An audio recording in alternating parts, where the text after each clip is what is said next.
আকবরের উদার ধর্মনীতিতে ইসলামের সুদৃঢ় বন্ধন শিথিল হয়ে পড়েছিল। তার ধর্মমত দ্বীন-এ ইলাহী এবং অন-ইসলামিক কার্যকলাপের জন্য তৎকালীন ভারতবর্ষের ধর্মপ্রাণ মুসলমানদের মনে ক্ষোভের সঞ্চার হলো। ফলে তারা জাহাঙ্গীরের রাজত্বকালে ইসলামের পবিত্রতা রক্ষা এবং হৃতগৌরব পুনরুদ্ধার করার জন্য মুজাদ্দিদ আল-ফেসানীর নেতৃত্বে ভারতবর্ষে এক বিরাট ধর্মনীতি ও ধর্মনৈতিক আন্দোলনের সৃষ্টি করে। এভাবে মুজাদ্দিদ আল-ফেসানীর প্রচেষ্টায় ভারতে ইসলামের পুনর্জাগরণ সম্ভবপর হয়। মুজাদ্দিদের প্রভাবে আওরঙ্গজেব নতুনভাবে ইসলাম ধর্মের সংস্কার আন্দোলনে ঝাঁপিয়ে পড়ার সহজ হয়, আর ভারতে মুসলিম রেনেসাঁ তার সংগ্রামী প্রতিফলন। সম্রাট আকবরের রাজত্বকালে ইসলামের সন্ধিক্ষণে একমাত্র মুজাদ্দিদ আল-ফেসানী ছিলেন, যিনি যাবতীয় শরীয়ত বিরোধী কাজ তথা সম্রাটের বিরুদ্ধে আওয়াজ তুলে এই উদ্দেশ্যে তিনি সিরহিন্দ থেকে আগ্রায় সম্রাটের সভাসদদেরকে আহ্বান করলেন। বাদশাহ একজন মুসলমান হয়েও আল্লাহ এবং তার রাসূলের বিরোধিতা করেছেন। তোমরা যাও এবং আমার পক্ষ থেকে তাকে বলো, তার বিরাট সাম্রাজ্য, তার অমিত শক্তি, তার বীর সেনাবাহিনী একদিন নিঃশেষ হয়ে যাবে। তিনি যেন তাওবা করে পুনরায় আল্লাহ এবং রাসূলের আদেশ মতো চলেন। যদি তিনি তাওবা না করেন, তাহলে যেন ধ্বংসের প্রহর গুনতে থাকেন। সম্রাটের সভাসদগণ দরবারে গিয়ে বিনীতভাবে হযরত মুজাদ্দিদ আল-ফেসানীর এই বাণী বাদশাহকে শোনালে বাদশাহ সে কথায় বিন্দুমাত্র বিচলিত হলেন না, কারণ তখন তিনি তার নতুন ধর্ম দ্বীন-ই ইলাহী প্রতিষ্ঠার স্বপ্নে বিভোর। 1582 খ্রিস্টাব্দে তিনি এ দ্বীন-ই ইলাহীকে বাস্তবে রূপায়িত করার জন্য একটি দিন নির্দিষ্ট করে একদিকে দরবারে আকবরী, অন্যদিকে দরবারে মুহাম্মদী সাজালেন। আকবরের আত্মগর্ব ছিল তার বিরাট শক্তি সামর্থ্যের সম্মুখে পুরানা শরীয়ত মন্দিদের সাহস কোথায় যে বাইরে এসে তারা নিজেদের শক্তি সামর্থ্য যোগাবে। তিনি ভাবলেন, এভাবেই আমার মনের অভিপ্রায় সফল করতে পারব। ভবিষ্যতে আমার প্রচারিত ধর্মই বহাল থাকবে। আকবর তার অনুসারীদের জন্য খাওয়া দাওয়ার বিরাট ব্যবস্থা করলেন, যাতে লোভে পড়ে তার দল ভারী হয়। পরিণামে তাই হলো। লোভীর দল একে একে দরবারে আকবরীর পক্ষে গেল। দরবারে মুহাম্মদীতে মাত্র কয়েকজনকে দেখা গেল। হযরত মুজাদ্দিদ আল-ফেসানী তার অল্প কয়েকজন সাথী নিয়ে দরবারে মুহাম্মদীতে রওশন করলেন। দরবারে মুহাম্মদীতে অল্প কয়েকজন লোক থেকে সম্রাট আকবর খুশি হলেন এবং তার আত্মহংকার ও গর্বের কোনো সীমা রইল না। কিন্তু আল্লাহ তাআলা জয় পরাজয়ের একমাত্র মালিক। মহান সৃষ্টিকর্তার কুদরত বোঝার ক্ষমতা আকবর বাদশার কোথায়? মহাড়ম্বর পরিবেশে দরবার বসিয়ে সম্রাট সিংহাসনে তাকিয়া হেলান দিয়ে দরবারের আকবরীর দিকে নেত্রপাত করলেন। তখন তার চোখে মুখে সফলতা ও আনন্দের ঢেউ। আবার তাকালেন দরবারে মুহাম্মদের দিকে। মুষ্টিমেয় কয়েকজন মোল্লা প্রকৃতির লোক দেখে সম্রাট ভাবলেন, এদের কি শক্তি আছে যে এরা প্রকাশ্যে আমার বিরুদ্ধে দাঁড়াবে? এবার তার মুখে হাসি ফুটে উঠল, যা ছিল ব্যঙ্গাত্মক। দরবারের কাজ সবেমাত্র আরম্ভ হয়েছে, এমনি হঠাৎ এক ঝটকা ঘূর্ণি হাওয়ায় দরবারে আকবরী তছনছ হয়ে গেল। প্রচণ্ড ঘূর্ণি হাওয়ায় তাঁবুর বাঁশ হুটে চটে গিয়ে উপস্থিত সকলের মাথায় আঘাত করল। বাদশাহ কিছু আঘাতপ্রাপ্ত হলেন, কিন্তু আল্লাহর অপার করুণায় দরবারে মুহাম্মদীর কোনো ক্ষতিই হলো না। আকবরের অহমকে এমনভাবে আল্লাহ ধ্বংস করে দিলেন, তার দ্বীন-ই ইলাহী ধর্মের সাধঙ্কুরে বিনষ্ট হলো। 1605 খ্রিস্টাব্দে তার মৃত্যুর পর তার নতুন ধর্মমত বিলুপ্ত হয়ে যায়। সম্রাট আকবরের মৃত্যুর পর তার পুত্র জাহাঙ্গীর সিংহাসনে আরোহণ করেন 1605 খ্রিস্টাব্দে। তার স্ত্রী সৌন্দর্যের রানী নূরজাহান ছিলেন শিয়া ধর্মাবলম্বী। জাহাঙ্গীর ছিল নূরজাহানের রূপের পূজারী। সাম্রাজ্যের সমুদয় কাজ নূরজাহানের আদেশ মতো চলত। জাহাঙ্গীর রাজ্যের সব গুরু দায়িত্বই নূরজাহানের হাতে ছেড়ে দিয়েছিলেন।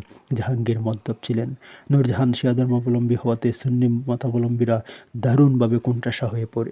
হযরত মুজাদ্দিদ আল-ফেসানী আল্লাহ ও রাসূলের সুন্নাত পুনরুজ্জীবিত করার জন্য প্রচার কাজ শুরু করেন।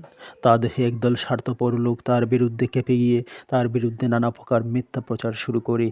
লিখিত প্রচারপত্রে মিথ্যা ও অসঙ্গত অহেতুক কথা লিখে আলেম সম্প্রদায়কে তার বিরুদ্ধে ক্ষিপ্ত করে।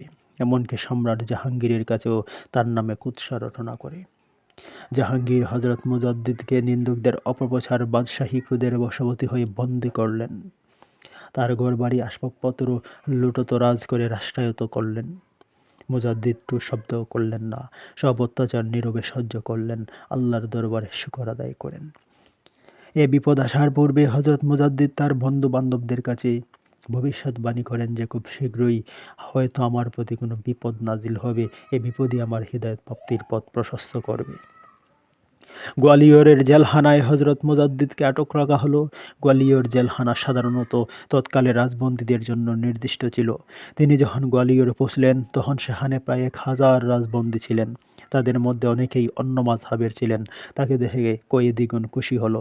অন্যান্য ধর্মমতাবলম্বীদের মধ্যে অনেকেই তার দাওয়াতে ইসলাম গ্রহণ করে জেলখানায়ই ধর্মচর্চা চলল। হযরত মুজাদ্দিদের যে সমস্ত বিশিষ্ট বিশিষ্ট মুরিদানদেরকে বাদশাহ জাহাঙ্গীর ভাতা বৃদ্ধি করে রাজ্যের বিভিন্ন অংশে প্রেরণ করেছিলেন, তাদের কাছে প্রাণপ্রিয় মুর্শিদের দুরবস্থার কথা পৌঁছতে বিলম্ব হলো না।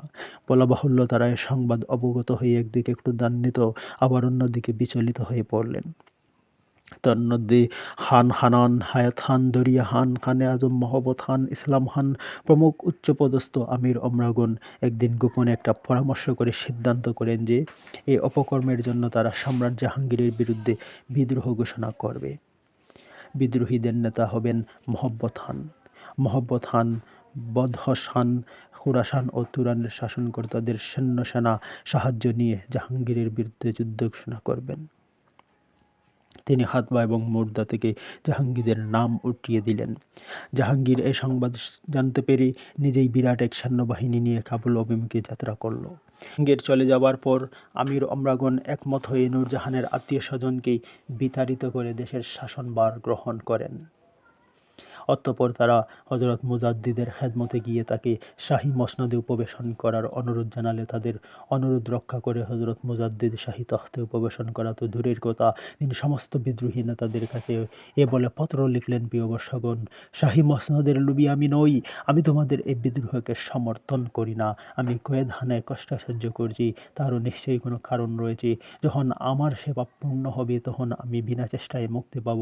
ঝগড়া বিবাদ আমি পছন্দ করি না। তোমরা কলহ পরিহার করে বাদশার আনুগত্য স্বীকার করো।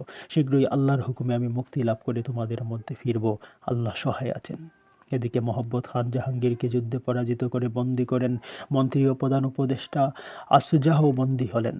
সমস্ত শয়তানের মূল ছিলেন আশফাজার কুপরামর্শে বন্দী হয়ে সে উপযুক্ত শাস্তি পেল। নূরজাহানের সংবাদ পেয়ে স্বামী ও তার সাহায্যে এগিয়ে এলে তিনিও বন্দিনী হলেন। মহব্বত খান তিনজনকে উপযুক্ত শাস্তি দিতে মনস্থ করে সবাইজন ঠিক করলেন। এমন সময় মুজাদ্দিদের পত্রখানা তার হস্তগত হলো। পত্র পাঠে তিনি সম্রাট জাহাঙ্গীরের কাছে গিয়ে বলেন: আমি আমার পীর ও মুর্শিদ মুজাদ্দিদ এর নির্দেশে আপনাকে মুক্তি দিয়ে আপনার বশ্যতা স্বীকার করলাম। পীরে মুর্শিদের হুকুম অমান্য করা আমার পক্ষে সম্ভব নয়, তাই এ কাজ করতে বাধ্য হলাম। তিনি জাহাঙ্গীরকে পুনরায় মসনদে বসিয়ে তার আনুগত্য স্বীকার করেন। সম্রাট জাহাঙ্গীর মুজাদ্দিদ রহমতুল্লাহি আলাইহি এর মহানুভবতা উদারতায় বিস্ময়ে অভিভূত হয়ে তাকে মুক্ত করে দিলেন। পরবর্তীতে সম্রাট তার একজন প্রধান ভক্ত ও অনুরক্ত হয়ে যান।